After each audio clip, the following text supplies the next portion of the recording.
জুলুমের প্রকারভেদ। হাদিস ৩১। আবুল ওয়ালিদ এবং বিশর রাহিমাহুল্লাহ আবদুল্লাহ ইবনে মাসুদ রাদিয়াল্লাহু আনহু থেকে বর্ণনা করেন, যারা ঈমান এনেছে এবং তাদের ঈমানকে জুলুম দ্বারা কলুষিত করেনি। ৬ নম্বর সূরা এর ৮২ নম্বর আয়াত। এই আয়াত নাজিল হলে রাসূলুল্লাহ সাল্লাল্লাহু আলাইহি সাল্লাম এর সাহাবীগণ বললেন, আমাদের মধ্যে এমন কে আছে যে জুলুম করেনি? তখন আল্লাহ তাআলা এই আয়াত নাজিল করলেন, নিশ্চয়ই শিরক চরম জুলুম। ৩১ নম্বর সূরা এর ১৩ নম্বর আয়াত। মুনাফিকের আলামত। হাদিস ৩২। সুলাইমান আবুর রাবি রহিমাহুল্লাহ আবু হুরাইরা রাদিয়াল্লাহু আনহু থেকে বর্ণনা করেন, রাসূলুল্লাহ সাল্লাল্লাহু আলাইহি সাল্লাম ইরশাদ করেন, মুনাফিকের আলামত তিনটি। ১.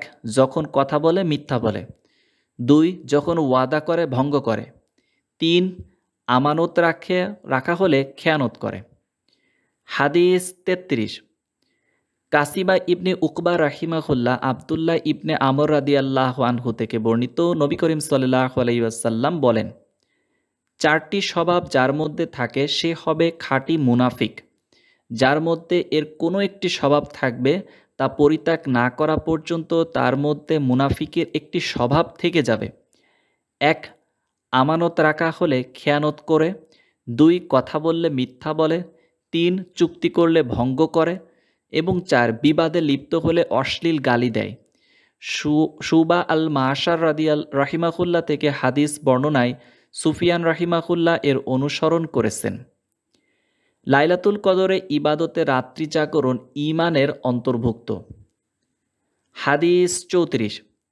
আবুল ইয়ামান রাহিমাহুল্লাহ আবু হুরাইরা রাদিয়াল্লাহু আনহু থেকে বর্ণিত, তিনি বলেন, রাসূলুল্লাহ সাল্লাল্লাহু আলাইহি ওয়াসাল্লাম ইরশাদ করেন, যে ব্যক্তি ঈমানের সাথে সওয়াবের আশায় লাইলাতুল কদরে ইবাদতে রাত্রি জাগরণ করে তার অতীতের গুনাহ মাফ করে দেওয়া হয়।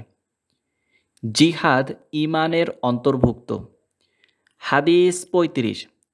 হারমিয়া ইবনে হাফস রাহিমাহুল্লাহ আবু যুরআ ইবনে আমর ইবনে জারির রাহিমাহুল্লাহ থেকে বর্ণনা করেন, তিনি বলেন, আমি হযরত আবু হুরাইরা রাদিয়াল্লাহু আনহুকে রাসূলুল্লাহ সাল্লাল্লাহু আলাইহি সাল্লাম থেকে বর্ণনা করতে শুনেছি। তিনি ইরশাদ করেন, যে ব্যক্তি আল্লাহর রাস্তায় বের হয়, যদি সে শুধু আল্লাহর উপর ঈমান এবং তার রাসূলগণের প্রতি বিশ্বাসের কারণে বের হয়ে থাকে, তবে আল্লাহ তাআলা ঘোষণা দেন যে আমি তাকে ঘরে ফিরিয়ে আনব তার সোয়াব ও গনিমত সহ, কিংবা তাকে জান্নাতে দাখিল করব। আর আমার উম্মতের উপর কষ্টদায়ক হবে বলে যদি মনে না করতাম, তবে কোনো সেনাদলের সাথে না গিয়ে বসে থাকতাম না।